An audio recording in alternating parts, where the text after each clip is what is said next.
오늘은 3월 둘째 주일이에요. 그죠? 3월 13일 둘째 주일입니다. 3월 13일 둘째 주일이란 얘기는 뭐냐면 교회력으로 사순절이에요. 우리 청년들의 사순절을 배웠죠? 사순절 제5째 주에 다섯째 주. 다섯째 주인데 다음 주일은 20날이겠네. 20날은 종려주일, 고난주일. 그 다음 주가 부활주일입니다. 이건 이제 교회력이라고 말을 하죠. 교회의 종교적인 달력이라는 뜻입니다. 사순절이란 40을 말이야. 40. 그러니까 삼순, 사순, 오순에서 오순절 다락방이 있듯이 순이란 어떤 한순. 옛날에 제가 엄마가 장에 가시면 엄마 계란 사왔으면 계란 한 꾸러미 몇 개 들었을까요? 뭐 이런 식으로 꾸러미처럼 순이란 그렇게 이해를 하시면 됩니다. 사순을 40일 말하는데 부활절 전까지 부활절을 기점으로 그 전에 주일 6개를 빼고 나머지 40일을 사순이라고 말을 하는 거예요. 그래서 부활절 전까지 성경에는 40이라는 숫자가 여기저기 중요하게 많이 나오죠. 여러분도 아실 거예요. 노아 홍수 때 40일에 비 내림. 와, 엄청 많이 내렸어요. 그쵸? 또 출애굽한 이스라엘 백성이 광야에서의 40년. 또 예수님께서 광야에서 40일 금식. 뭐 모세의 40세 40세 참 많습니다. 그쵸? 40이라는 숫자. 근데 지금 제가 예를 들어서 40이라는 숫자는 행복하고 신나고 잔치보다는 고통스럽고 어렵고 고난의 40과 연결돼요. 그래서 지금 사순절이란 부활절을 가는 그 기점인데 물론 오늘 호산나도 해야 되고 신나고 춤도 춰야 되지만 좀 더 그 부활까지 가신 그 주님의 마음을 좀 같이 좀 동참해보자. 그런 의미의 교회력입니다. 그래서 이제 이제 2주밖에 남지 않았는데 우리 사순절 중간에 와 있네요. 이 기간에는 주님의 고난을 생각하면서 회개와 기도, 또 세상을 오락 그런 걸 좀 절제하면서 일부러 금식하실 필요는 없어요. 그러나 주님의 어떤 뜻하신 바가 있으면 하셔도 좋겠죠. 깊은 성경의 묵상, 경건의 생활을 통해서 고난의 길을 걸어가신 주님을 기억하면서 사순절을 보내셨으면 좋겠습니다. 오늘 말씀과 상관없는 얘기를 일부 제가 드리는 거예요. 어느 날 믿음이 좋다고 스스로 여기는 바리새인들이 주님께 와서 물었습니다. 선생님, 하나님의 나라가 어느 때에 임하나요? 물었어요. 어느 때에 임하나요? 물었습니다. 자, 시간과 때를 물었어요. 그죠? 그런데 예수님은 답변을 이렇게 하셨어요. 얘들아, 하나님의 나라는 그 천국은 볼 수 있게 임하지 않아. 주님은 때라는 질문을 했는데 거기에 다르게 대답을 하신 거죠. 몇 월 며칠 날 임할 거야? 아니면 새벽에 임할 거야? 너네 금식기도가 끝날 때 임할 거야? 그렇게 안 하셨어요. 그 때를 답변 안 하시고 그렇게 볼 수 있게 임하는 게 아니야. 이렇게 말씀하시네요. 그러면서 또 여기 있다 저기 있다고도 못한다고 하셨어요. 자, 바리새인들은 어느 때예요? 몇 시간에 와요? 언제 와요? 그렇게 물었는데 주님은 시간에 대해 대답하지 않으시고 하나님의 나라는 어느 정해진 시간에, 잘 볼까요? 오전 11시에 그것도 한 20분 일찍 와서 뭐 해야 돼. 아니면 어느 기도원 철야 시간에, 인간이 정해놓은 시간에 오는 게 아니라는 거죠.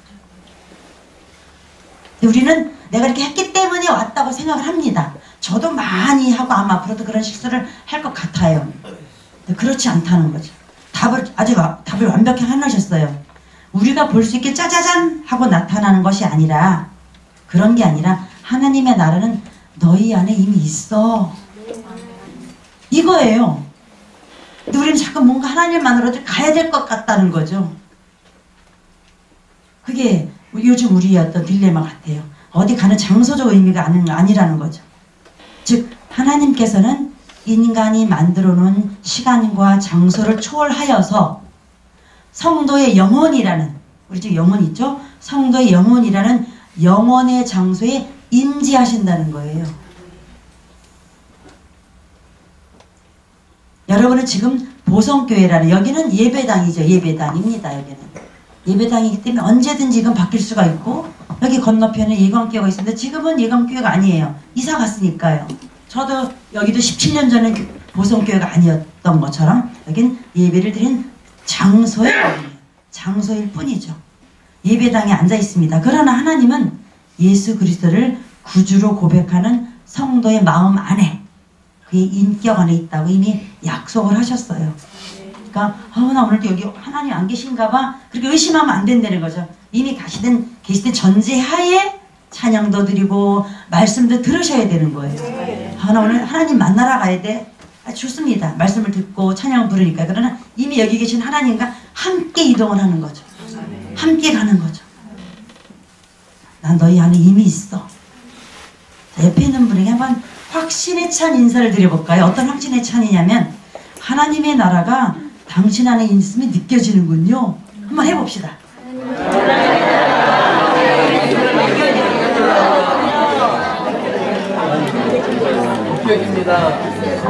이미 있다는 얘기입니다.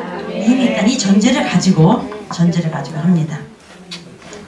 지난 며칠 동안 우리나라를 떠들썩하게 했던 뉴스는 안철수도 아니고 김무성도 아니에요. 그죠?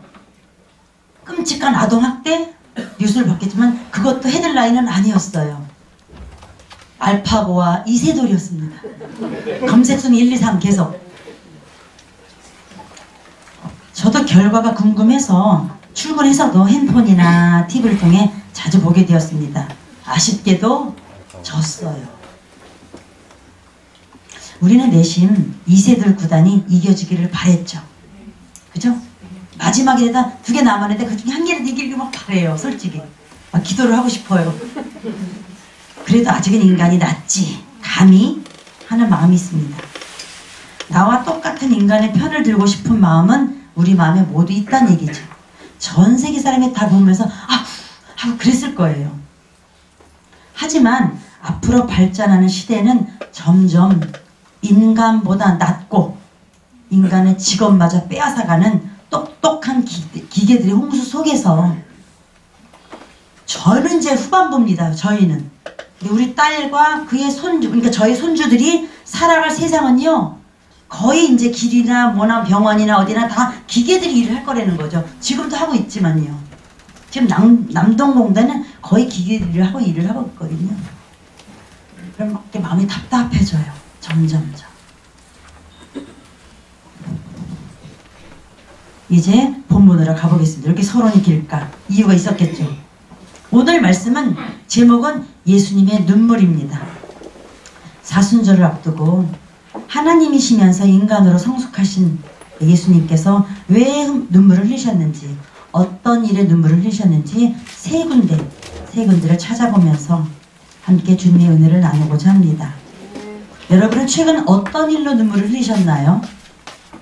저는 3월 초에 동주라는 영화를 보았습니다.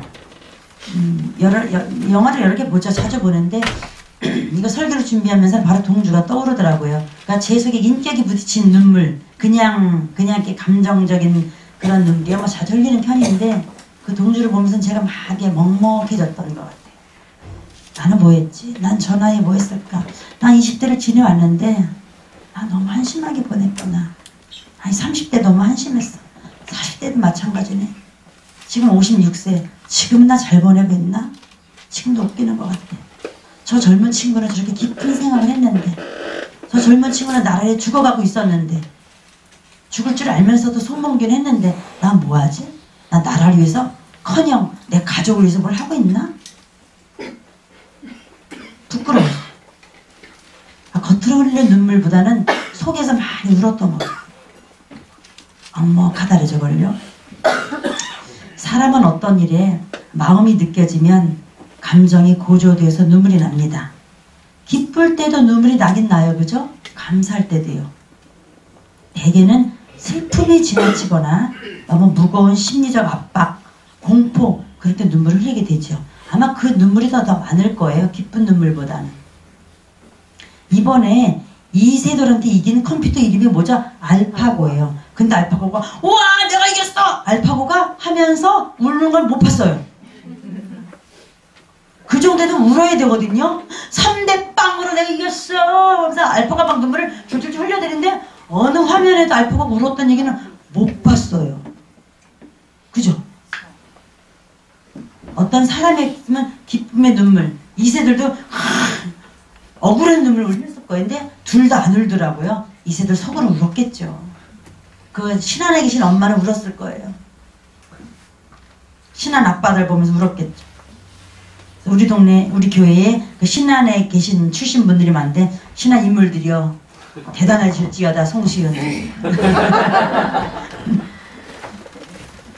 알파고가 아무리 바둑을 잘 둔다 해도 피도 눈물도 없는 기계라는 거예요. 그러나 뭐잖아. 인간이 컴퓨터 안에 어떻게 하면 눈물을 흘려라. 이럴 때 눈물을 흘려라. 어떤 걸 넣고 액체를 집어넣는다면 울 수도 있어요. 그렇게 될 것도 같아요. 그죠? 하여튼 우리 모르니까요. 기발한 또 어떤 사람이 넣겠죠. 예수님의 눈물. 자, 이제 성경을 합니다. 그 첫 번째는 요한복음 11장 35절에 십자가에 달릴 시기 한 주 전쯤이에요. 한 7, 8일 전쯤 될 것 같아요. 나사로의 동네 베다니에서 흘리신 눈물입니다. 예수님은 친구처럼 가깝게 지내던 나사로가 병들었다는 소식을 그 동생들, 누구죠? 마르다와 마리아 동생들이 연락을 해서 알게 되었습니다. 물론 이미 알고 계셨겠죠. 신이시니까. 그런데 일부러 이틀이나 더 계셔요. 꿈을 대신다는 거죠. 빨리 안 가셔요. 핑계를 대시고. 두 자매가 원하던 시간에 가시지 않았다는 거예요.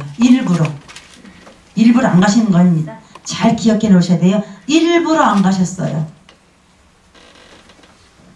그리고 이틀 후 나사로의 집을 향해 가십니다. 이제 가시면서 이렇게 얘기를 해요. 제자들한테. 우리 친구 나사로가 잠들었어. 내가 깨우러 갈 거야. 뒤따르던 제자들 그럼 우리 같이 깨우러 갑시다 그래요. 그러다 나사로가 죽었대. 나 디두면은 그 디두면 약간 좀 천방지축이에요. 우리도 같이 죽으러 가자. 뭐 그래요. 거기에 쭉 써 있습니다. 그런데 이미 주님은 보세요. 나사로에 대한 특별한 계획을 가지고 계시다는 것을 우리에게 보여주는 거예요. 여러분이 원하던 그 때에 안 왔던 얘기는 특별한 길이 이미 주님 시간표에 있다는 얘기를 여러분 믿으셔야 돼요. 누리 내 때 안 됐다고 내 믿음이 적었나? 금식이 적었나? 헌금이 적었나? 이렇게 간다는 거죠. 그건 아니에요. 내 편이 아니라 주님이 이미 아시는데 주님의 계획이 있었기 때문에 그때 우리 인내가 필요해요. 우리가 그게 참 안 되는 것 같아요. 그래서 많이 힘들죠. 울고불고 하죠. 부모님처럼 믿고 의지하던 오빠가 죽었기 때문에 여동생들은 끔찍합니다. 아빠가 안 계셨기 때문에 부모님이. 이때 마르다는 늦게 도착한, 마르다 입장에서 늦게 도착한 거죠. 그렇죠? 늦게 도착한 예수님으로 말미암아 섭섭했어요. 여러분 마음에 늘 섭섭한 마음이 있죠? 네, 섭섭해요. 아니 목사님 왜 이렇게 신망도 안 오셔? 섭섭해요. 저도요. 섭섭한 게 맞습니다. 그래서 서운함을 나타내는 투로 21절에 주께서 여기 계셨더라면, 여러분 성경 읽더니 성경 읽잖아요. 주께서 여기 계셨다는데 이게 마르다의 성대모사를 말할게요. 아마 저차 엘토라고 하고요. 주께서 여기 계셨더라면 내 오라버니가 죽지 않았을 거예요. 그럴 수가 있어요? 이렇겠죠. 이거는 성경이 그렇게 멋있게 써놨겠지만 아니어야 했겠나이다가 아니죠. 그때 주님은 23절에 네 오빠가 다시 살 거야 라고 말씀하십니다. 이미 확신에 찬 말씀이에요. 분명히 이 말씀의 의미는 나사로를 지금 당장 살리겠다는 뜻인데 아직 우린 그걸 모르죠. 이게 이제 우리의 딜레마인 것 같아요. 잘 몰라요. 이렇게 예수님은 23절과 25절에 분명히 나사로가 다시 살 것이라고 말하지만 마르다는 믿지 못하고 다시 살리시리는 그 말씀을 자의적으로 해석을 합니다. 자의적 해석이 뭐냐면 오해가 돼요. 여기서 모든 사람은 오해를 하고 삽니다. 지금 제 눈에 한 4, 50명이 보이고 또 2층에도 보이지만 우리 모두 오해를 하고 살아요. 오해의 반대가 뭐게요? 이해. 우린 이해하려고 들지 않아요. 이해는요, 3자 되면 아니면 직접 만나든가 듣지 않으면 이해가 안 되는데 우리는 듣고 어머 그랬대. 글쎄 사모님이 그랬대. 우리 수많은 오해를 하고 삽니다. 참 나쁜 거예요. 아주 나쁜 겁니다. 자, 마리아가 오해하는 걸 한번 해볼게요. 그래서 24절 이렇게 합니다. 주님, 우리 모두 죽으면 마지막 날 부활에는 다시 살 줄을 그건 알고 있어요. 알고 있다니까요. 우린 다 들어서 알아요. 누가 하는 말 들어서 알고 누가 하는 말 다 들어서 알고 있어. 나 그 사람 알아. 누가 그랬어. 다 들어 알고 있습니다. 근데 그게 진짜 아는 걸까요? 우리 함부로 남의 얘기를 막 해요. 그런데 진짜 아는 걸까요? 나의 해석일 뿐. 우리도 마르다와 똑같지 않습니까? 주님 맞아요. 제가 죽으면 천국 가는 것은 믿어요. 그러나 지금 저의 삶은 너무 힘들고 괴롭고 천국은 아니네요. 주님 어디 계시는 거예요? 그래서 아까 제가 초부에 그 말을 한 겁니다. 여기 이미 있다.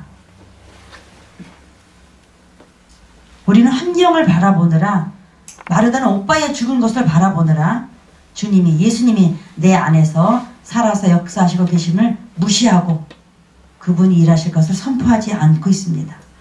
그래서 얼굴에 늘 불평불만이 가득합니다. 결국 그 믿음이 주님이 말씀하신 거 마르다에게 하는 거는 지금 이 순간의 믿음인데, 그게 아니라 성경이 써 있어서 나 그거 다 알아요. 들어서 알고 있거든요. 내가 얼마나 성경을 많이 읽었는데요. 또 어떤 목사 설교도 들었어요. 알아요. 우리 그걸 가지고 들이댑니다. 그거는 아니라는 거예요. 지금 일하시는 주님, 알고 있는 거로 주님께 들이대지 말고 나가 알아요가 아니라, 성경에 있는 것을 설교 시간에 들어서 알고 있는 것이 아니라 지금 믿음을 발휘하라는 거죠. 그런데 뒤에 좀 이따 온 마리아도 언니랑 똑같은 말을 32절에 합니다. 주님이 얘기 계셨다면 우리 오빠가 죽지 않았을 거예요. 32절에 두 자매가 똑같죠? 두 자매가 똑같아요. 우리 오빠가 죽지 않았을 거예요. 그래서 어떻게 그러실 수가 있어요. 그래요. 들리나요?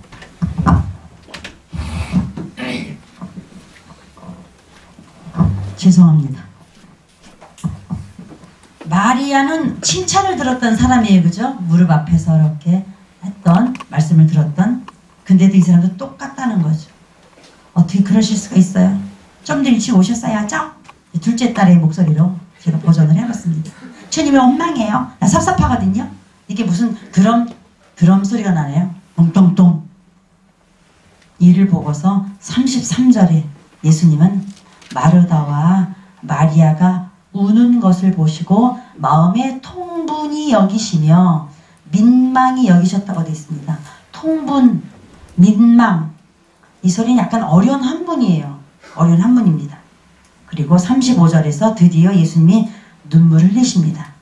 여기 써있는 이 본문으로 가면요, 많은 사람들은 얼마나 저 사람이 나사로를 사랑했는가, 우는 것을 보라, 이렇게 유대인들이 해석했다고 나와요.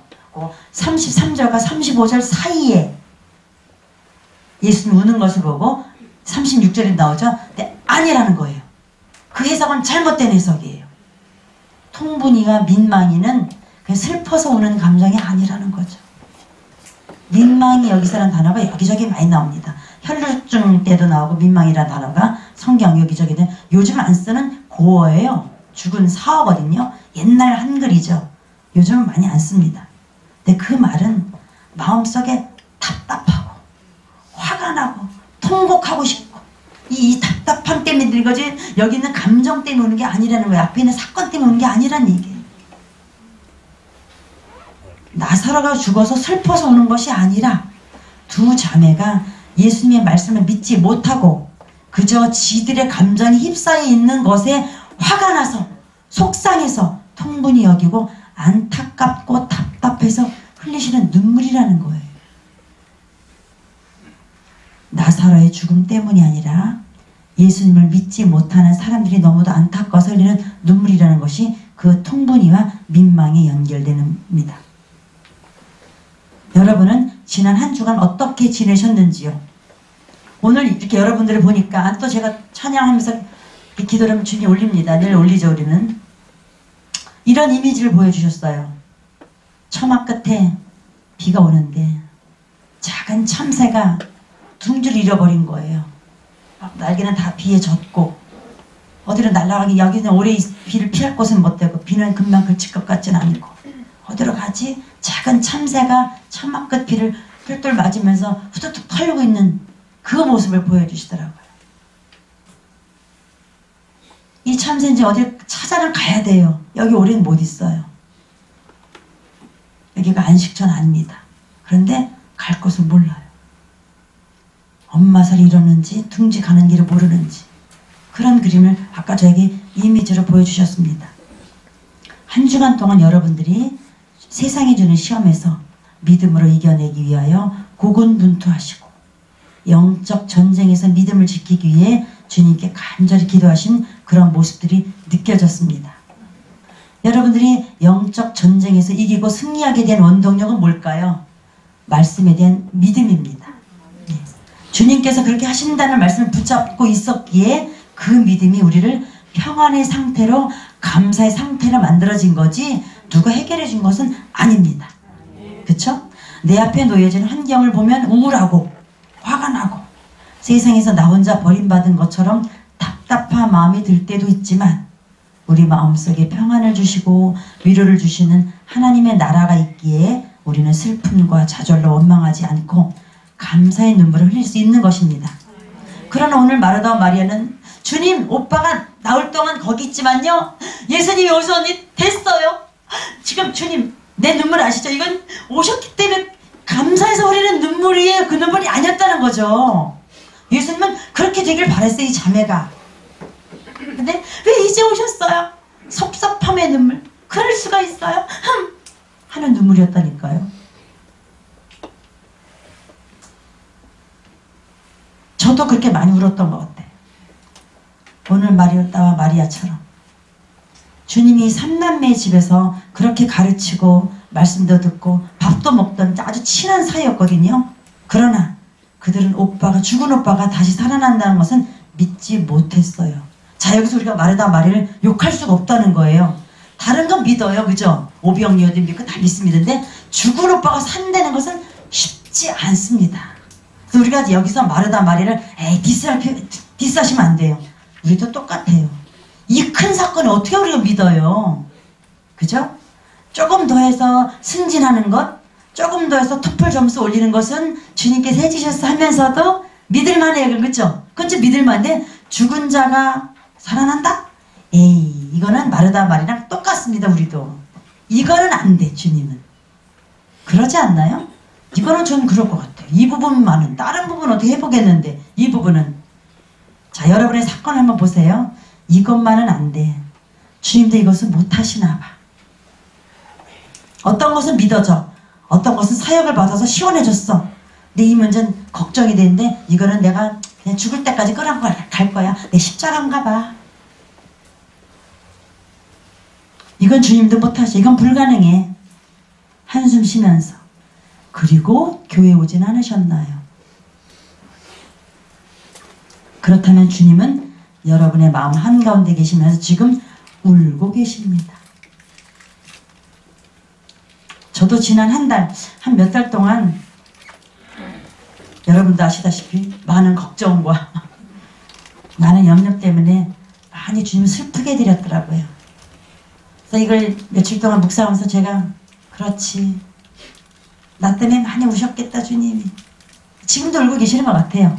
저희 그 믿음 없음 때문에. 그래서 너 뭐하냐, 연자야 너 뭐하니 해서 주님 할 말이 없네.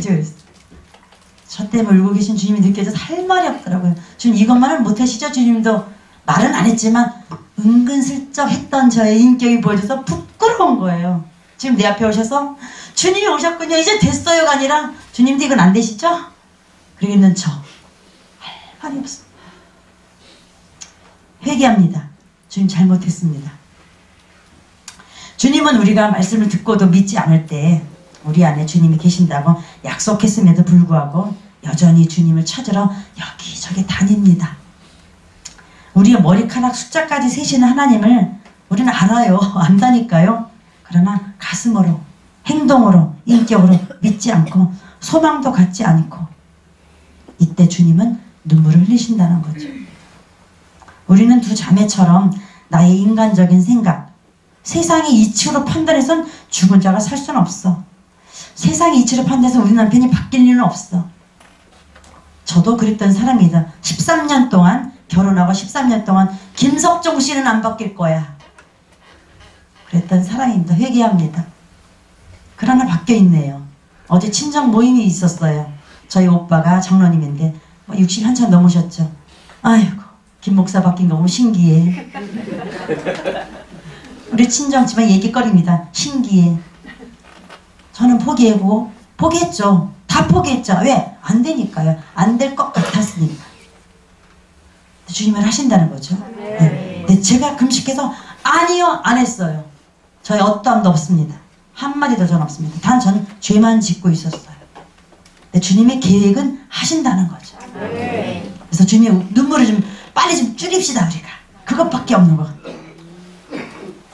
그래서 저의 믿음 없음으로 인해 주님이 많이 우셨다는 것에 지금도 마음이 아픕니다. 주님 잘못했습니다.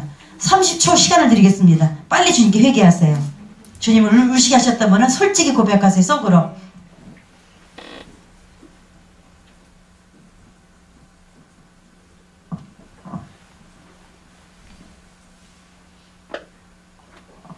이제 예수님의 두 번째 눈물을 살펴보겠습니다. 누가복음 19장 41절입니다. 함께 읽어볼까요? 가까이 오사 성을 보시고 우시며. 참 짧아요, 그죠? 자, 성이 뭐냐면 예루살렘 성이에요. 사순절 기간에 하시는 얘기죠. 주님은 이제 자신의 사역을 이루시기 위해서 예루살렘 가까이 오셨습니다. 그런데 예루살렘 성에 들어가시기 전에 성을 보시고 주님께서 우셨대요. 솔로몬의 성전이 있는 곳이죠. 여기는 누구나 한번, 저도 지금 성지순례를 못 가봤는데 가보고 싶어요. 다리 힘 있을 때 가보고 싶은데 지금 기회를 봐야겠네요. 성지순례를 가보고 싶은 곳, 하나님께 제사를 드리던 장소, 그 성전을 바라보면서 주님이 우셨다는 겁니다. 본문에는 주님이 우시는 이유를 세 가지로 말씀하고 있어요. 제가 이제 큰 두 번째 길인데 그 큰 두 번째 안에 세 가지 이야기가 있다는 거죠. 첫 번째, 예루살렘 성을 보시고 우신 이유 42절에 나옵니다. 예루살렘이 평화에 관한 일을 알았더라면 좋았을 텐데 하시면서 옵니다. 예루살렘 성전에 있는 사람들이 진정한 평화에 관해서 몰랐다는 거예요. 우리는 생활이 안정되면 평안하다고 느낍니다. 원하던 대로 직장에서 승진이 되면, 그렇죠? 또 사업이 잘 되면, 사람들에게 칭찬과 인정을 받으면 그날 밤에 잠이 신나게 잘 와요. 너무너무 기쁜, 아직 뭐 최고죠. 짱이죠. 자식이 잘 돼서 자랑할 만한 일이 생기면, 잘생기고 스펙 있는 사람과 연애 중이면 아싸 신나죠. 평안해지죠. 우리는 지금 평화롭다고 느낍니다. 이것이 인간의 현실입니다. 그러나 제가 지금 예를 들었던 그러나 그 모든 것은 영원을 향한 평안이 아니에요. 맞죠? 제가 좀 예를 들어 영원한 것이 전혀 없습니다. 어떤 것은 3초 만에, 어떤 것은 3일 만에, 어떤 것은 3년 만에 없어지는 평안일 뿐이라는 거죠. 영원한 것이 아니고 잠시일 뿐, 진정한 평안은 아닙니다. 사람의 진정한 평안은 뭐에서 이루어질까요? 관계성에서 이루어집니다. 잘 들으세요. 사람이 인간의 진정한 평안은 내면에서 나오거든요. 그 내면의 전제 조건이 두 관계성에서 이루어집니다. 먼저 하나님과의 관계예요. 진정한 회심의 눈물이 필요하지요. 이걸 통해서 아버지와 자녀의 관계로 맺어질 때 평화의 첫걸음을 시작하게 됩니다. 하나님과 내가 신은 저 위에 계시지만 주인이 나를 용납하시고 냄새나고 더럽고 죽을 수밖에 없는 나를 차 위에서 내려오셔서 나를 살리시는구나. 저분이 무서운 하나님, 아버지처럼 목사님처럼 막 꼰대 같은 분이 아니라 나랑 아버지처럼 괜찮아 언제든지 괜찮아 언제든지 와. 네가 무슨 짓을 해도 난 네 편이야 하시는 분이었구나. 회심의 눈물 통해서 이분과 관계성이 회복된다면 평화에 관해서 1단계를 아는 거예요. 이거부터 되시지 않으면 아무리 교회 와서 사람과 잘 지내도 아예 안 됩니다. 우선순위가 순서가 중에 이게 1단계예요. 이건 성령님의 역할입니다. 네, 두 번째 관계죠. 그러나 이것만으로는 충분치 않다는 얘기죠. 하나님이 만드신 내 주변의 사람들과 평화를 맺지 못하면, 자, 내 주변의 사람들 누가 만들었더라고요? 하나님 만드셨습니다. 시은이 엄마가 낳았어요. 알아요, 저도. 그건 생물학적 엄마일 뿐, 시은이 영혼은 하나님 것입니다. 아멘? 여러분 남편, 여러분 새끼들, 저는 딸 둘 키는 내 거라고 생각했다니까요. 아니더라고요. 저는 작은 키를 물려줬고 어떤 이런 것만 물려줬을 뿐, 물리학적 몸만 물려줬을 뿐, 얘 속에는 영혼은 주님 거라는 거죠. 그럼 우리 옆에 있는 사람 미워할 필요 없다는 거죠. 전혀 그럴 필요 없다는 거예요. 비난할 필요가 없어요. 우리 행동거지 때문에 미워하거든요. 왜 이렇게 짜증나 싫어? No! 영혼을 바라본다면 똑같아요. 똑같습니다. 그래서 좌우에 그 사람을 바라본다면 우리는 평화에 관해서 알게 되는 사람이 됩니다. 근데 멀리 가서 할 필요 없어요. 집에 있는 사람이 이게 안 되거든요. 그렇지 않나요? 주님이 이래서 우시는 거예요. 네가 평화에 관해서 좀 알았다라면 그러면 좀 좋았을 텐데. 난 저런 사람 싫어. 절대 용서 못해. 그 사건만은 아직 평화에 대해서 알지 못하는 사람입니다. 제가 많이 그랬더라고요. 저는 좀 속이 좁고 좀 좁고 옹졸한 타입이거든요. 자주 삐져요, 저는요. 저 우울해하기도 많이 해요. 그런 저와 같이 부족한 사람에게 예수님이 오셔서 우십니다. 은자야, 네가 진정한 평화에 대해서 알았더라면 괜찮을 텐데 내가 너 때문에 지금 울고 있어. 내가 너 때문에 지금 마음이 민망해. 저한테 그러신다는 거죠. 마르다와 마리아를 보시고 우셨던 것처럼 성전엔 우리 가까이서 울고 계십니다. 진정한 평화란 환경이 편리해지고 부자가 되고 인정받고 하는 것이 아니라 주님을 마음속에 모신 내적 평화이며 관계의 평화이며 내면에서 전쟁이 그친, 내면에서 전쟁이 그친이에요. 이게 샬롬이에요. 내면에서 전쟁이 그친 그런 상태를 평화라고 합니다. 여러분은 평화에 관해서 알고 계십니까? 자, 큰 두 번째, 작은 두 번째. 예루살렘 성을 보시면서 웃었던 이유는 42절 하반절에 나옵니다. 근데 그게 지금 네 눈에 숨기워져 있어. 뭐가? 아까 그 평화에 대한 그 정보가 우리 눈에 가리워져 있다는 거예요. 그래서 우시는 거예요. 우리가 그 평화를 알려고 하는데 우리 눈에 숨겼다는 거죠. 사람은 자신이 보고 싶어 하는 것만 자꾸 보려는 경향이 있어요. 참 못됐어요. 그죠? 많은 사람이 모인 곳에서 오랫동안 그 사람을 지켜보면 그런 말을 많이 해요. 한 사람을 3년을 사귀어버려요. 그럼 그 사람의 속은 다 나올 수 있대요. 정말 저는 맞는 것 같아요. 정말 3년을 겪으면요 정말 많은 일을 보거든요. 그래서 여러분도 저를 보면서 많은 걸 느끼셨을 거예요. 똑같아요. 3년에는 정말 희노애락이 다 나오거든요. 그때 이 사람이 저 밑바닥이 보여요. 우리 모두 똑같아요. 냄새나요. 우리 인간은 그렇습니다. 그 사람이 뭘 보는지 여러분은 뭘 주로 보십니까? 누구를 바라보십니까? 그 사람이 원하는 시선을 알고 있습니다. 나랑 친하고 편한 사람만 바라보십니까? 아니면 타인의 잘못된 부분만 바라보고 지적하십니까? 아니면 와, 저 사람 옷 이쁘다. 어디서 샀을까? 레넬까? 옷차림만 시선해 가십니까? 아니면 계단에 떨어진 쓰레기를 조용히 치우시는 거기에 눈이 가 계십니까? 아니면 말이 없고 아무도 관심을 주지 않는 사각지대 있는 분에게 다가가 손을 잡아주고 계십니까? 여러분은 어디에 눈이 계십니까? 삶이 너무 힘들어서 좌절에 빠진 분을 위해 눈물로 조용히 기도하고 계십니까? 여러분의 영혼은, 여러분의 심령은 주로 무엇을 보고 계십니까? 우리는 진정한 평화를 찾고자 하는 거룩한 시선, 거룩한 눈이 거의 없어졌어요. 사탄의 눈, 뱀의 눈이 되어버린 거죠. 그래서 세상적인 욕심을 채우기 위해서 시선만 갖고 영적인 평화를 보는 눈이 숨기워졌다는 거예요. 누가복음 11장 34절 35절에 내 몸의 등불은 눈이라. 자, 여러분 저를 보세요. 제가 이제 몸이 게 짧지만 제 몸이 분명히 살아있잖아요. 여기서 제일 중요한 게 뭐래요? 눈이래요. 등불은 밝게 앞길을 보여주는 거니까요. 그러니까 여러분 영혼의 눈은 뭐냐는 거죠. 내 몸의 눈은 등불은 눈이라. 네 눈이 성하면 온몸이 밝대요. 만일 나쁘면 네 몸도 어두울 거야.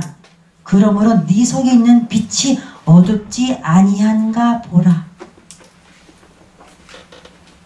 여러분 속에 있는 영적인 눈 밝으신가요? 아니면 숨기워져 있나요? 우리 다 같이 영적 라섹 수술을 받으러 갑시다. 그럼 좀 날 것 같아요. 우리 딸들이 안경을 드디어 벗었거든요. 라섹하니까 좋더라고요. 그죠? 영적 라섹은 하는 곳이 없어요. 우리 의사 대신 주님께 받으면 돼요. 누워서. 꼼짝 말고. 우린 꼼짝 말고는 안 하죠. 자꾸 할래 뭔가를 꼼짝을 할라래. 그죠? 꼼짝 말아야 되는데. 우리가 정말로 거룩한 성전이라면 평화의 왕이신 예수님을 바라보는 영적인 눈이 뜨이고 시력이 밝아져서 주님으로부터 받은 평화를 이웃에게 흘러보내고 그분의 성분을 먹고 마신다면 우리는 영적인 눈이 평화에 관한 것이 내 눈에 숨겨진 게 열리게 되겠죠. 숨겨져 있다면 주님이 나 지금 너 때문에 울고 있어. 답답해서. 그럴 거예요. 또 세 번째로 성을 보시고 우신 이유 44절 하반절에 네가 보살핌을 받는 날 다른 말로요 권고받는 날을 알지 못함을 인해서 우신대요. 예수님이 예루살렘에 들어가시려 할 때에 수많은 사람들이 환호성을 지릅니다. 오늘 저희가 19장 41절 읽을 때 그 앞에 보면 뭐 호산나 호산나 뭐 길을 펴보면 낙이 타본지 그 장면 우리 알잖아요. 그 뒤에 우는 게 나왔다니까요. 먼저 울고 낙이 타신 게 아니에요. 가시는 중에 눈물을 흘렸다는 얘기죠. 사람들은 환호성을 지르며 감격합니다. 그들은 거리에서 하나님을 예배했고요. 간절히 그 이름을 불렀어요. 호산나 호산나. 그런데 예수님은 그들의 환호와 기쁨과는 달리 눈물을 흘리셨다는 거죠. 사람들이 두 손 들고 환호하고 법석을 떨지만 예수님의 얼굴을 몰래 지켜본 사람이라면 예수님이 울고 계시네. 우리에게 좀 환호성을 지르고 난리가 났는데 시끄러운데 이 함성 소리 속에 낙에 타신 예수님은 울고 계시네 였다는 거죠. 과연 그 눈물의 의미가 뭐였을까요? 나름 예수님께 예배 잘 드린다고 생각하고 성심껏 예배하는 자리에 있었지만 예수님의 얼굴에 기쁨이 아닌 슬픔의 눈물이 흘렀었다는 것을 아무도 눈치를 못 챘어요. 그저 나의 문제를 해결해 주시는 해결사 예수님, 자판기처럼 예수님을 생각하는 게 맞는 것 같아요. 저도 여기에 많이 있어요. 자, 자판기에 500원을 넣고 1000원짜리 물건이 나오길 기다리면 돼요? 안 돼요? 안 돼. 저건 사기꾼이죠. 그죠? 이게 우리에게 많이 들어버렸어요. 그래서 하나님을 자판기라고 생각해서 자판기에 가서 500원 넣었으니까 500원 주시오. 내가 1000원을 넣으니까 1000원 주시오. 자, 이 얘기가 뭐냐면 헌금, 봉사, 뭐를 간다는 거예요. 이게요. 내가 이만큼 했으니까 이만큼 줘야 돼. 내가 이만큼 뭐 했으니까 나한테 와야지. 내가 목사님 얼마나 섬기고 내가 교회 주방에서 얼마나 했고 내가 얼마인데 나한테 와야지. 그럴 수가 있을까. 이렇게 우리는 주고받고 거래로 생각한다는 거예요. 그러지 않으셨나요? 저도 여기서 못 벗어납니다. 전혀. 아직도 이렇게 무시적으로 올라옵니다. 우리의 자아가 처리되지 않고 남아있는 예배와 헌신에는 주님의 눈물이 그대로 흐르고 있는데 우리는 그 눈물이 안 보인다는 거죠. 주님의 섭리가 무엇인지 어떤 창조적인 일을 행하시기 위한 시험인지도 모르고 그렇게 옷을 깔끔하게 입고 제가 옷만 잘 입고 멀쩡하게 입고 경건하게 예배만 드리면 되지. 그게 우리의 예루살렘 성전의 모습이라는 거예요. 우리의 겉모습이라는 거죠. 예수님은 겉으로 보이는 화려한 예루살렘 성전에 대해서는 기뻐하지 않으셨어요. 하나도 안 반가워요. 예루살렘 성전의 모습 그 속에 숨겨진 엄청난 죄악과 비극을 보았기 때문에 우신 거죠. 그들의 내면에 숨겨진 분노와 공격성을 보았기 때문에 주님은 우셨다는 거예요. 그 우신 이유를 뒤에 나옵니다. 그런데 주님은 45절에서 자, 우셨던 분이 그 성전을 보고 우셨던 분이 성전에 가서 하시는 행동이 아까 우신 이유를 대변합니다. 45절에서 눈물과는 다른 화가 난 행동을 하십니다. 성전에 들어가서 상을 엎으시고 장사하는 사람들을 내쫓으십니다. 겉으로는 교회 자주 갑니다. 기도하는 집이라 기도도 합니다. 그러나 마음속에는 장사를 하고 있습니다. 인간의 속임수와 부패가 난무하는 그런 거래. 아까 제가 자판기를 거래를 했죠? 장사는 거래예요. 여러분 교회 와서 거래하지 마십시오. 주님은 그런 여러분의 성전, 그런 보성교회, 아니 대한민국 교회를 보시고 눈물이 터져서 우시는 거예요. 어머, 어떻게 사랑의 예수님께서 저렇게 난폭하실 수가 있어? 저건 술 먹은 사람이 집에서 마누라 앞에 상 엎는 거 아니야? 노예예요. 주님이 상을 엎으셨습니다. 여기서 상이란 우리의 자아예요. 우리의 자아가 엎어져야 됩니다. 우리 자아는 너무 멀쩡히 있어요. 상에 막 차례어리니 자아를 막 화려하게 꾸밉니다. 막 변명까지 합리화시킵니다. 나 이래서 그랬어, 저래서 그랬어, 누구 때문에 그랬어. 노예예요. 그 상을 다 엎으셔야 됩니다. 내쫓아야 됩니다. 44절 하반절에 네가 보살핌을 받는 날을 알지 못해서 그래. 세상에 속한 우리는 신비한 영의 세계를 알 수가 없습니다. 영은 영으로만 알 수 있습니다. 우리 영의 주파수를 주님께 맞추면 우리는 영의 세계를 알 수 있는 은혜를 주십니다.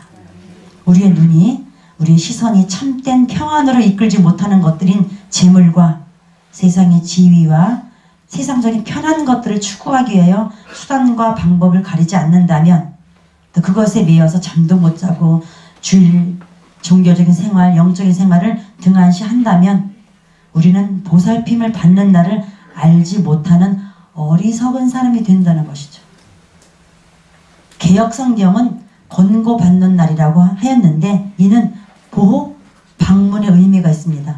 권고받는 데는 얘기는 이렇게 보호해주고 방문해주는 의미가 있대요.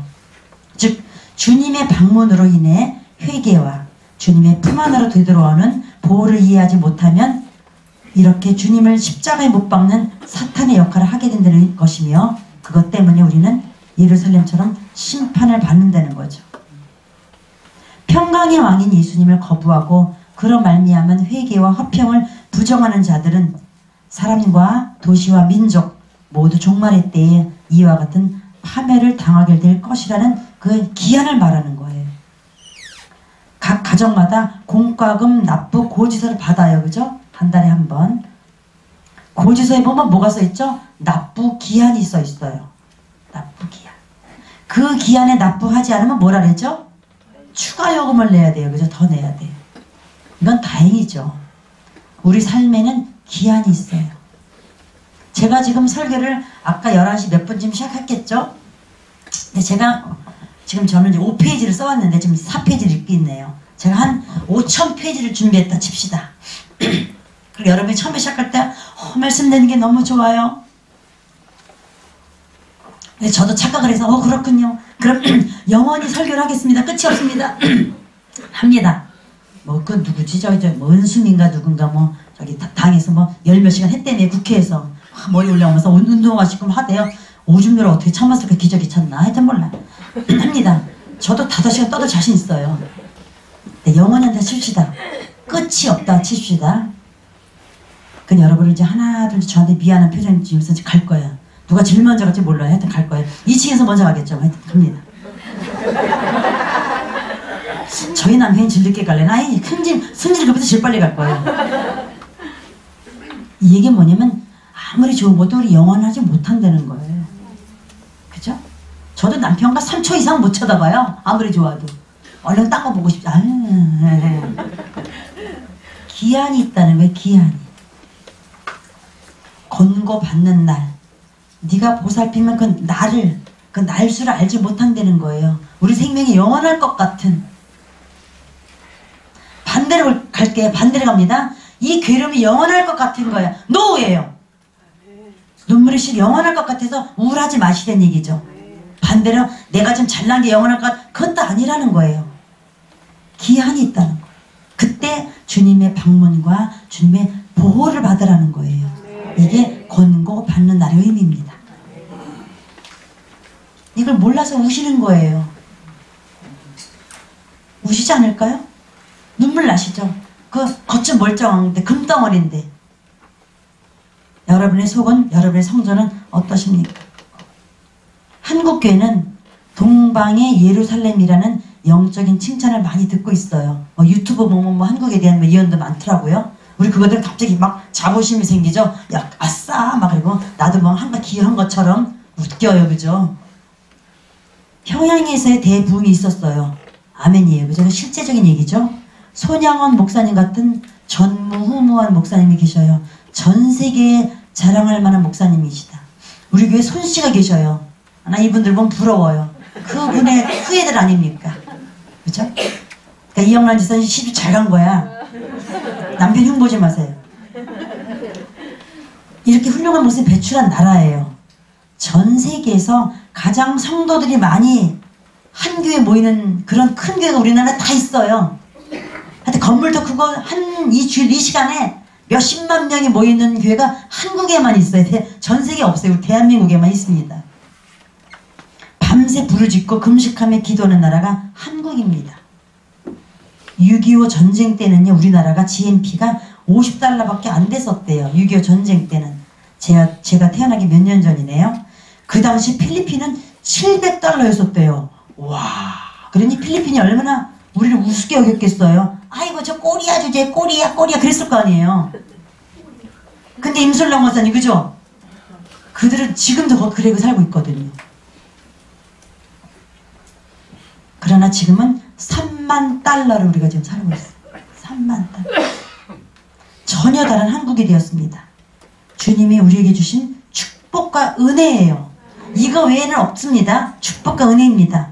솔로몬도 성전을 지을 때 금과 은이 너무 흔해서 화려하고 멋지게 지었대요. 그러나 그 화려함 속에 주님이 더 이상 임재하지 않으신다면, 장사와 부패와 거래하는 만남들만 있다면 주님은 우리 한국교회를 보시고 우시지 않을까요? 한국교회에 주님이 권고하시는 날, 보살핌을 받는 이때에 우리가 그 날을 계산하지 못하고 그런 날 없어. 우리 좀 잘 나가고 있는데 한다면 우리 마음속에 있는 세상의 것들은 엎어져야 합니다. 뒤에 엎어져야 된다는 거예요. 깨부셔야 된다는 얘기죠. 그리고 이제 마지막 세 번째, 큰 세 번째입니다. 예수님께서 흘리신 세 번째 눈물은 히브리서 5장 7절입니다. 그는 육체에 계실 때에 자기를 죽음에서 능히 구원하실 이에게 심한 통곡과 눈물로 간구와 소원을 올렸고 그의 경외하심을 인하여 들으심을 얻었느니라. 사실 주님은 하나님의 아들로서 3년 생활 동안, 공생의 생활 동안 초월적인 기적들을 많이 보여주셨어요. 우리 지난주에도 배웠죠. 오병이어. 저는 애들에게 이 설교를 참 많이 했었는데 애들이 물어요. 그 꼬마들 질문을 많이 하잖아요. 그럼 떡이 어떻게 늘어나요? 맞아요. 그죠? 떡이 어떻게 늘어나요? 떡이 막 해요? 예수님이 막 늘렸나요? 수많은 질문을 받았어요. 근데 한 아이가, 이걸 이제 그림을 그립니다. 그러니까 나눈 다음에 그림을 그릴 때 한 아이가 예수님이요, 그럴 기도를 하는데 아이들 영성이 참 이쁘다는 거예요. 제가 박사 논문에 들어갔는데 예수님이요, 그걸 물고기가 처음엔 요만했어요, 선생님. 근데 이게 막 늘어난대요, 걔가. 그림을 그리더라고요. 막 늘어나가지고 여기 이 도화지에 그릴 수가 없어요. 근데 막 늘어났어요. 그래서 뜯어간 거예요. 그쵸, 선생님? 전 정답을 모르잖아요. 와, 맞아. 네 얘기가 맞을 것 같아요. 제가 눈물이 글썽글썽했다니까요. 그때도 눈물 나는구나. 하여튼 그랬어요. 이렇게 상상을 한 거죠. 예, 이 얘기를 나눌 때 아이들이 그런 얘기를 하더라고요. 수많은 기적을 만들어 주셨습니다. 그런데 이제 정작 자신이 십자가의 앞에 설 순간이 왔을 때 주님은 우셨대요. 안 울어도 되는데, 그죠? 안 울어도 되잖아. 이 정도 분이라면. 잘 보세요. 우리는 여기에서 진정한 우리와 똑같은 예수님을 알 수 있어서 너무 좋아요. 상담의 키워드는 공감입니다. 공감은 그 사람의 마음을 진짜 느껴보는 걸 공감이라 그러거든요. 공감의 마지막은 십자가예요. 얘들아, 내가 너희들 마음을 알긴 알아. 근데 내가 십자가 살아볼게. 내가 33년을 살아보니까 난 너희들 알겠어. 너희들은 죽을 수밖에 없어. 너희는 죄를 지을 수밖에 없구나. 너희는 회개하고 5분 만에 바로 또 죄를 짓는 너희들이구나. 알 것 같아. 내가 갈게. 내가 죽을게. 그러니까 십자가는 공감의 마지막 완성이에요. 궁극이에요. 그러니까 십자가 생각하면 나의 마음, 나의 쓰러지는 마음을 은자야 괜찮아 하시는 그 공감의 마음이 막 들려져요. 되게 상담사가 힘드셨군요. 그럴 수밖에 없으셨군요. 막 위로가 되지. 주님이 은자야 그랬겠구나. 얼마나 기분 좋아요. 십자가는 공감이라는 거죠. 그래서 우시는 거예요. 우리의 마음 때문에. 그 눈물은 그런 눈물이라는 거죠. 죽은 자를 살리신 예수님이 무통증으로, 그죠? 무통증 짜자잔짠 얘들아 박아. 나 통증 없거든 박아봐. 그럴 수도 있어요. 우리 이렇게 생각 한 번 안 해봤죠? 여러분 너무 거룩해서 안 하셔요. 애들은 한다니까요. 바다 갈리신 분인데 나사를 정작 며칠 전에 나사를 살리신 분이 당신은 왜 아프다고 울어? 울면 안 되지. 우셨다는 거예요. 우셨다. 만약에 무통증으로 웃으면서 십자가를 통과했다면 이건 최대의 웃음거리가 되고 사탄의 밥거리가 됩니다. 예수님은 아버지에 대한 절대적 믿음이 있었기에 인간의 혼과 육을 이겨내면서 오직 영으로만 기도를 하셨다는 거죠. 영으로. 육체로는 이미 죽을 각오가 되어 있었습니다. 또한 두려움, 무서움, 수치심, 침뱉고 뺨때리고 다 했잖아요. 그런 것들도 다 혼적인 것들도 아무것도 아님을 인식하시고 오로지 영혼을 살리시는 아버지를 바라보면서 울면서 기도하셨습니다. 하나님 아버지에 대한 믿음이 강한 자는, 다시요. 하나님 아버지에 대한 믿음이 강한 만큼 자기 포기는 강해집니다. 맞나요? 자, 다시 합니다. 하나님의 믿음, 그 신실한 믿음이 강한 자는 자기 자아 처리도 강해집니다. 그래서 그게 핏땀이 되는 거예요. 그 처리하기 위해서. 내 뜻대로 마옵시고 아버지의 뜻대로 하옵소서. 진정한 기도는 내 뜻을 성취하는 것이 아니라 이번 말까지 꼭 해주셔야 돼요 주님. 이 아니라 하나님의 뜻을 알고 이루어가는 데 있습니다. 예수님은 우리가 하나님을 얼마만큼 신뢰하는지 그런 최대치를 보여주신 거죠. 죽음 앞에서 고민하면서 괴로워하시는 예수님. 식사를 해야 되고 피곤하면 잠을 주무셔야 되고 옷도 입으셨었어요. 그죠? 사람들과 함께 생활하시던 예수님이 우리와 같은 인간이셨기에 통곡과 눈물을 흘리시면서 우리 대표로 울어주신 거죠. 겸손하게 하나님께 자신의 사명을 잘 감당하게 해달라고 울면서 기도하신 예수님이 진정한 믿음의 본이 되어주셨습니다. 주님은 그 자신의 십자가를 지기 위해 통곡과 눈물을 흘리셨다는 거죠. 누가복음 9장 23절에 아무든지 나를 따라오려거든 자기를 부인하고 날마다 제 십자가를 지고 나를 쫓아야 돼 라고 하셨습니다. 우리는 각자의 십자가가 있음을 알고는 있어요. 그런데 십자가를 지기 전에 할 일이 있다고 오늘 읽은 것에 나오네요. 자기를 부인하래요. 자기를 부인하지 않은 채로 십자가를 진다면 이거는 지는 게 아니라는 거죠. 그래서 주님은 겟세마네 동산에서 피땀 흘려 기도하시기를 나의 소원이 아니라 아버지의 뜻이 더 중요합니다 라고 하셨던 것입니다. 자기를 부인하라는 것이 무엇일까요? 워치만이가 자기 처리라는 얘기를 많이 해요. 자아 처리, 그죠? 자기란 세상에서 원하는 것들입니다. 세상의 향락, 즐거움, 인정, 칭찬, 높은 자리, 그것보다는 주님의 뜻을 우선순위를 할 때 내가 원하는 것이 주님의 뜻이라면 채워주신다는 것이고 아니라면 안 주신다는 거예요. 우리는 여기다 목숨을 건다는 거죠. 그러면 어긋날 수밖에 없겠죠. 아니 혹시 주님이 포기한 사람은 세상에 그냥 냅두셔야 무관심으로 잘 나가라고. 그러나 더 무서운 형벌이죠.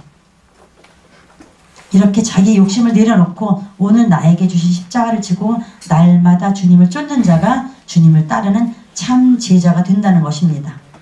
그럼 아버지의 뜻이 뭘까요? 아버지의 뜻. 하나님의 소망은 영혼을 가진 사람에 대한 끝없는 사랑입니다. 여기에서는 아무것도 없어요. 요거에 버금갈 건 없습니다. 죽어져가는 영혼이 구원받는 것이 하나님의 뜻이며 소망이기에 우리한테 기대를 갖고 계시는 거예요. 결국은 사랑입니다. 그래서 믿음과 소망과 사랑은 항상 있을 것이라고 바울은 말했습니다. 우리의 처리되지 못한 자아와 세상을 위해 그리고 이러한 우리를 용서하시고 다시 살리는 하나님께서 우리에게 각자의 십자가를 주셨습니다. 그러나 내 뜻대로 해달라고 주님 뜻은 나중이고 내 생각대로 해달라고 한다면 우리는 십자가를 아직 짓지 않았다는 거죠. 왜냐면 먼저 자기를 부인한 다음에 지르는 순서가 나왔기 때문에. 그래서 주님의 뜻을 이루소서 주님 발 앞에 엎드리니 나의 맘속을 살피시사 눈보다 이게 하옵소서. 이게 2절인데 그 주님 발 앞에 엎드리다 보면 나의 자는 저절로 처리가 되겠죠. 예수님은 왜 우리에게 눈물을 보여주셨을까요? 똑똑한 알파고도 울지 못하는데 오직 감정을 가진 사람에게만 있는 눈물은 그럼 맨날 슬프고 맨날 우울증에 걸리는 눈물일까요? 맨날 징징거리고 난 힘들어 겸손을 가장한 눈물을 흘리라는 얘기일까요? 슬픔을 표현하고 나의 연약함을 인식하고 죄성을 고백하기 위해서 회개의 눈물을 흘리는 얘기지 맨날 울으라고 맨날 걱정되는 것에 있으라는 얘기가 아닙니다. 자기를 부인하는 뼈를 깎는 눈물이 필요하다는 얘기죠. 맨날 울으라는 얘기가 아닙니다. 그래서 써 있습니다. 시편 126편 5절에 함께 읽을까요? 시작.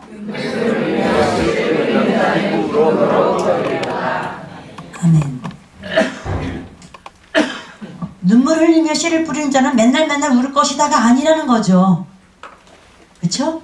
전 여러분이 오늘 제목을 예수님의 눈물이라 했지만 오늘부터 이렇게 우울한 표정을 저희 믿음 좋은 사람처럼 보이겠구나. 컨셉 바꾸자. 모두 바꾸자.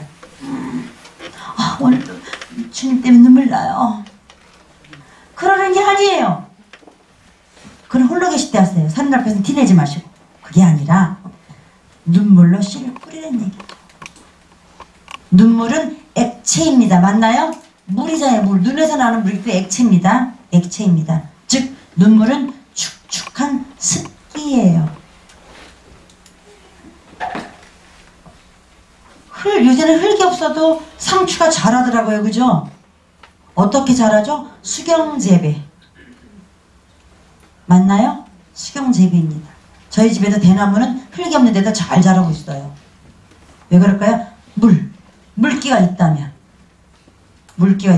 식물은 열매는 맺게 됩니다. 영적인 열매를 맺기 위해서는 습기가 절대적으로 필요합니다. 우리의 영적 생활에도 습기가 필요한 것입니다. 제가 초등학교 5학년 때 이제 어제 이걸 준비를 하는데 마지막에 이게 딱 떠오르더라고요. 그래서 그냥 썼습니다. 제가 초등학교 5학년 때 옆집 애랑 좀 싸웠어요. 제가 이렇게 몸은 작거든. 제가 좀 독한 면이 있거든요. 그래서 동네에서 싸움대장 별명이 좀 있었던 타입에 키도 엄청 큰 애인데 이름도 안 잊어먹죠. 이름 얘기를 안 합니다. 혹시 몰라서. 싸웠어요. 근데 이제 그 싸움 원인이 부잣집 딸이었거든요. 너무 잘났거든요. 근데 이제 무시하는 말을 하죠. 제가 이제 못 참은 거예요. 여자들 싸움은 뭐죠? 머리. 제 손에 머리가 한 움큼 있었어요. 그의 손에도 머리가 한 움큼 있었겠죠. 이렇게 많이 없어요 지금. 전 절대 그의 앞에서 안 울어요. 전 안 울거든요. 집에 온다면 문 닫고 와 울기 시작했어요. 전 항상 그럴 그래 제가 이기니까. 여자들은 먼저 울면 안 되잖아요. 남자들은 몰라요. 저는 절대 안 웁니다. 저 집에서 문 닫고 울고 있는데 엄마가 들어오시는데 매를 가고 들어오시는 거예요. 회초리를. 들은 거죠. 이제 그 엄마가 막 우리 엄마한테 뭐라 이제 그랬던 것 같아요. 충분히 그럴 아줌마예요. 저를 때리시면서 종아리 거드래요. 퍼졌죠 뭐. 처음 맞는 거 아니니까. 막 있는데 엄마가 울어요. 너 때문에 2000년 전에 예수님이 돌아가셨대요. 5학년짜리가 어떻게 하느냐고요. 전 거기서 또 가만히 거룩하게 안 받았죠. 2000년에 죽은 예수님과 내가 무슨 상관이 있어! 하자 해댔어요. 5학년은 그럴 수밖에 없죠. 원래 해댄 게 잘한 건 아니지만 전 궁금했어요. 엄마의 눈물이 궁금했죠. 저는 그 엄마 때문에 삽니다. 여러분 때문에 잘 갖도록 울어주는 분 계신가요? 24세 엄마, 그랑 영원히 전 그날 때리면서 그 좁은 오두막집 문 닫고 깜깜하게 오시면서 예수 믿는 네가 참아야지. 저 집은 예수 안 믿잖아. 우린 교회 다니잖아. 억울해도 네가 참아야지. 그렇다고 싸우는데 성경책 들고 교회 가는데 예수 믿는 네가 참아야지. 그래서 2000년 전에 예수님이 돌아가신 거야. 다른 문장은 알아듣겠어요. 2000년 전에 예수님이 돌아가셨을 때 못 알아듣겠더라고. 나중에 알았어.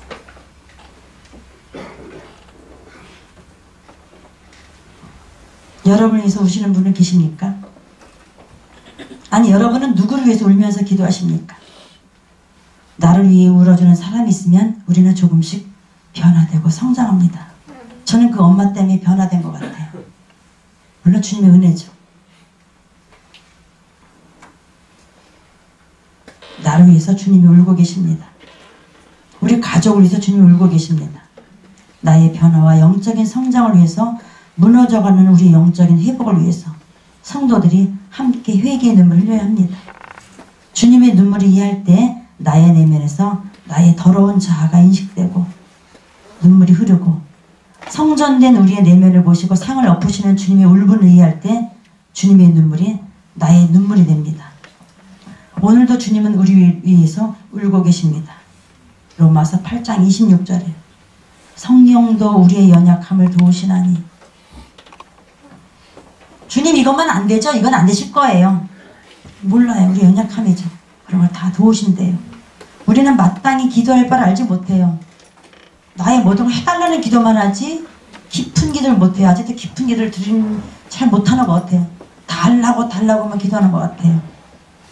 그러나 오직 성령이 내 안에서 말할 수 없는 탄식으로 우신다는 얘기죠. 내 대신 울어주면서, 은자야 네 기도가 잘 막히지? 내가 대신 해줄게. 가만히 있어. 내가 공감해줄게. 얼마나 힘들었니? 알 것 같아. 답답하지? 그러나 내가 할 거거든. 좀 기다릴 수 있겠니? 인내를 한번 발휘해볼래? 절제해볼래? 참아볼래?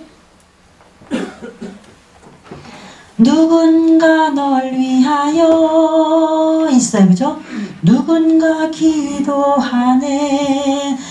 내가 홀로 외로워서 마음이 무너질 때 누군가 널 위해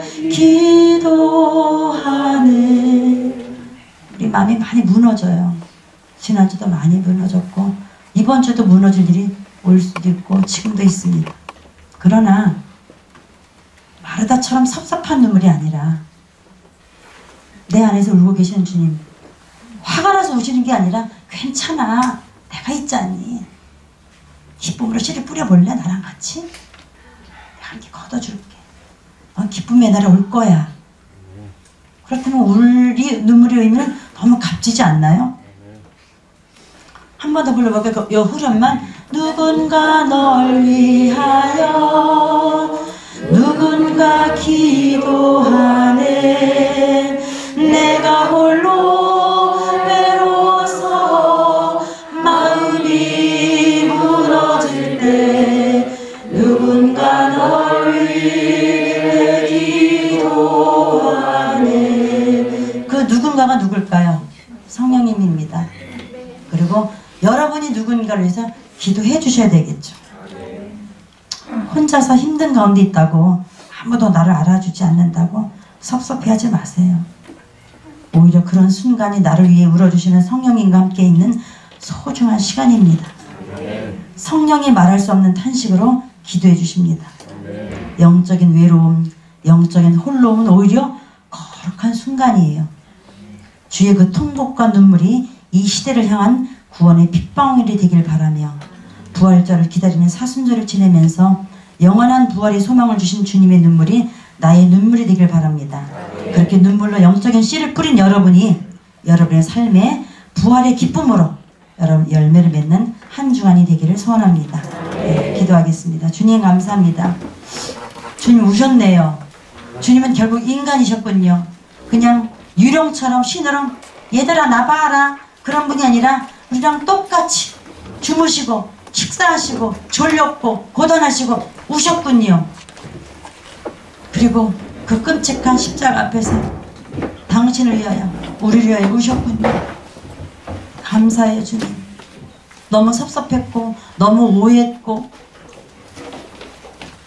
누가 나를 권할 때 누가 나를 방문할 때 모른 척 했는데 이제 주님이 필요합니다. 내 안에 계신 주님이 너무너무 필요합니다. 주님 나를 위해서 오실 때 제가 그것을 자각하고 깨달을 수 있도록 도와주시옵소서. 영적인 민감성을 허락하여 주시옵소서. 함께 울며 기쁨으로 단을 거두는 그 날을 내 생에서 볼 수 있도록 도와주시옵소서. 그래서 나쁘기한을 지키고 억울하거나 손해보는 일이 아니라 그 안에 주님을 충분히 누리는 우리가 되어줄 수 있도록 도와주시옵소서. 예수님의 이름으로 기도드렸습니다. 아멘.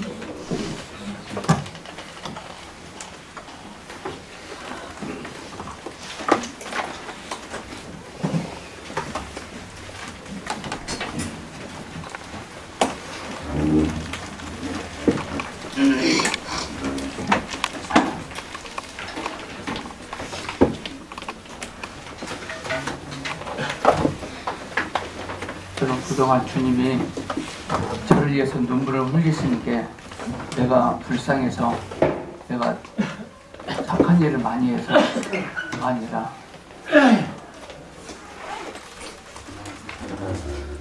나의 어떠한 모시고 주님이 답답해 하셔서 오셨던 것 같아요.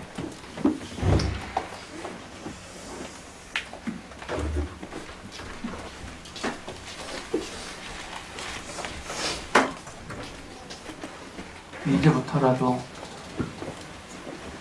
나 때문에 우리들 때문에 예수님이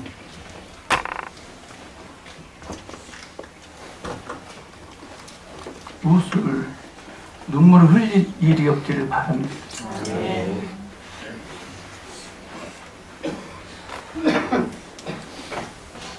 참 필요합니다.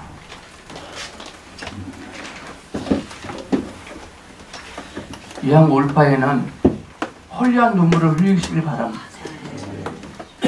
내 눈물 때문에, 우리의 눈물 때문에 이 나라가 살고 이 민족이 살고 이웃이 살아났으면 합니다. 아멘. 우리 억울한 눈물 더 이상 흐르지 마시고 화나서 흐르는 눈물 그만 흘리지 마시고 헐리한 눈물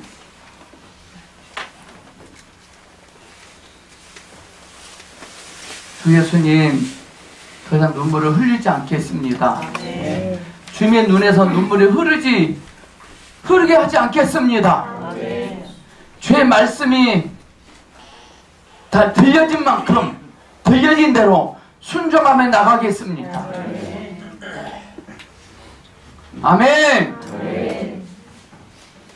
우리 괴로울 때 우리 자녀 괴로울 때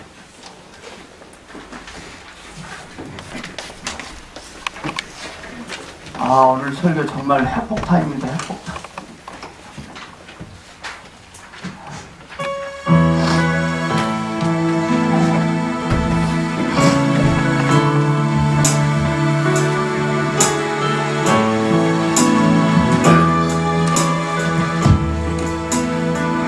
괴로울 때 주님의 얼굴 보라 영화의 주님 바라보아라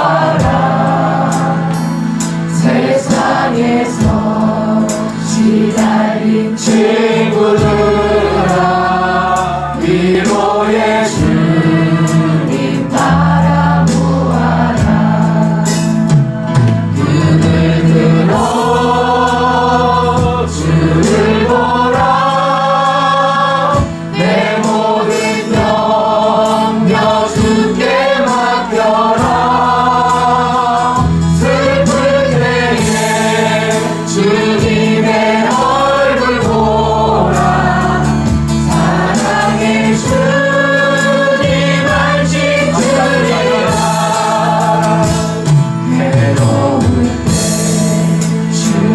주님의